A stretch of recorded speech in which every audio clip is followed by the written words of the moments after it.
This is Valley View News. It's been a controversial issue. Should food trucks in LA have letter grades like restaurants? Seafood lovers in San Pedro took some time to enjoy a variety of delectable crustaceans. Stink bugs are becoming a nuisance for people on the East Coast. Hello and welcome to Valley View News. I'm Brittany Silverstein. And I'm Matt Vanderveer.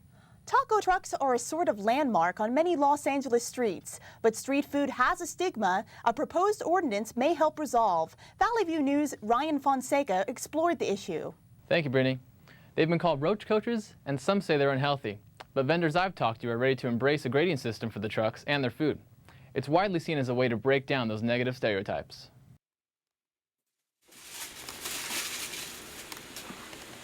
It's a part of Los Angeles culture.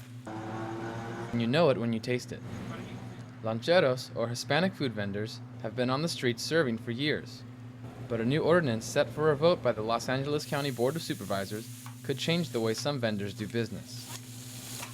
The proposed ordinance would expand the restaurant grading system to include the estimated 6,000 food trucks in LA. Trucks with a score below a C would be shut down. It's a proposal both policymakers and the public seem to agree on. Because I've gotten sick from a few trucks. So, and there's no real recourse against them. So to have a grading system would make it so that if I walked up and saw a B, I probably wouldn't eat there. Terrence Powell views the proposal as a way for mobile food vendors to level the playing field. Because we are disclosing what we find, and very similar to what happened with the restaurant industry, that they will step up and become more proactive in terms of making repairs, investing in food safety education to become more competitive. Yeah, what's the most people have in the truck at one time? 3. Antonia Reyes works at her family-owned truck and says getting graded would add a new level of legitimacy to the business. I think it would benefit us. I know a lot of people that are not really so trusting about taco trucks just because they don't know the whole process of how it is cleaned and everything. So I know a lot of people say I usually don't shop at taco trucks just because I don't see the grade A and I don't trust it. While some trucks are disappearing as health officials crack down, others continue to see good business, such as the Big Burrito truck, which sets up shop daily at a park in Canoga. It's lunchtime, so employees at this truck are hard at work. As you can see, all the walls are stainless steel, which they tell me is pretty easy to keep clean. It gets pretty hot in here with the meat, but these guys will be here from now till 7 at night. Despite the overall optimism, some vendors have expressed concerns about friction with health inspectors. We've heard time and time again that some of the inspectors are rude, that there's just this lack of professionalism and it's bordered on harassment almost. There is a language barrier and problems arise out of miscommunications. If the county approves the ordinance, it will take effect in October. Now, a lot of these trucks are owned and staffed by small entrepreneurs who say they just want the same opportunities as traditional restaurants. Back to you, Brittany. Thanks, Ryan. President Obama is calling for a longer school year and is endorsing the firing of teachers who don't improve. Obama's education agenda is challenging America's schools to do better. Obama's goal is to recruit 10,000 teachers who work in the fields of science, technology, engineering, and math over the next 2 years. The president says education must allow students to compete in today's economy. With unemployment and homelessness on the rise, programs like the San Fernando Valley Rescue Mission are becoming more integral in helping that community combat both poverty and homelessness. Greg Donnell is on the scene in North Hollywood with more on the story. An estimated 250,000 people experience homelessness each year in Los Angeles County. They come from all walks of life and from varied backgrounds. Many of these people battle poverty, unemployment, or addiction. The poverty rate has risen from 13.2% in 2008 to 14.2% in 2009. This is the highest it's been since official records began in 1959. Shelters like the San Fernando Valley Rescue Mission help to provide family housing and food to those in need.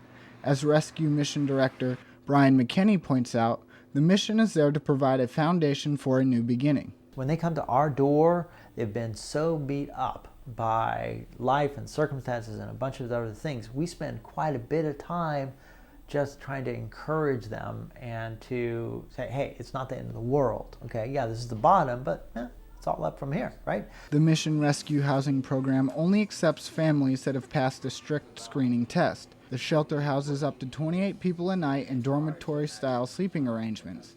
During their 90-day stay, patrons have access to case management, counseling, and vocational training. With America facing high unemployment numbers and record poverty levels, shelters like the San Fernando Valley Rescue Mission encourage even the least fortunate to dream. In North Hollywood, this is Greg Donnell for Valley View News. A federal judge approved the first California execution in about 5 years after struggling with the issue of cruel and unusual punishment. The state convicted Albert Brown of raping and killing a 15-year-old girl in Riverside 30 years ago. A judge scheduled his execution at San Quentin State Prison and gave Brown the choice of a 1-drug injection or a 3-drug cocktail. Many people have different views on the judge's ruling. I personally do not believe in the death penalty. I do not believe, I'm a conservative. I don't believe we should give government the right to kill anyone. I believe in the death penalty. I think some people, there's no recourse after things they've done. Brown's lawyers tried to stop the execution while a new lawsuit challenging the 3-drug cocktail is pending. Who said that the fun stops when you get older? For residents in assisted living, life is grand. Valley View News' Camisha McDaniel visited a community in the San Fernando Valley for a look inside. There's the saying that age is nothing but a number. Celia Dreyer has proven that to be true. She is a resident at Avant-Garde Senior Living in Tarzana. Dancing is just one of the many activities she participates in. It's 100 years of experience. There's no way I can keep up with her. Like Celia, many other residents have a youthful spirit. Senior living isn't what most would expect. What keeps you going? I'm not 100 years old. I'm 100 years young. Residents often find comfort in making new friends. I've made some wonderful friends here, and I'm very grateful that I'm here. 3 minutes away is a senior living referral agency called Accent on Seniors. The agency was developed to help families who are overwhelmed by decision making.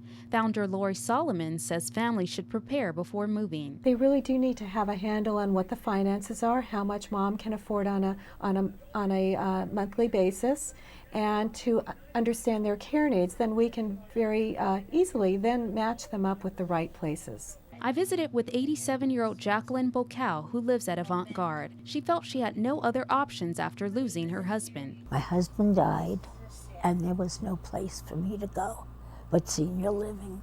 I couldn't take care of an apartment the way I would like to take care of one. Downstairs, residents prepare for a game of bingo. Ann Howard, who frequently visits the community, is grateful to have her mother in assisted living. It just gives me an enormous peace of mind knowing that she's here and that she's got people that watch out for her. Marketing director Christina Castro says families don't always recognize the urgency to seek assisted living. The family's been in denial of that stage in their life where their parent can no longer take care of themselves. There are nearly 30,000 assisted living communities in the United States, and nearly 1 million Americans live in these communities. Baby boomers are a large majority of residents. In Tarzana, I'm Camisha McDaniel for Valley View News. The 33 trapped Chilean miners now have a more elaborate connection with the surface. They are able to communicate with their families through a phone that was lowered through a borehole.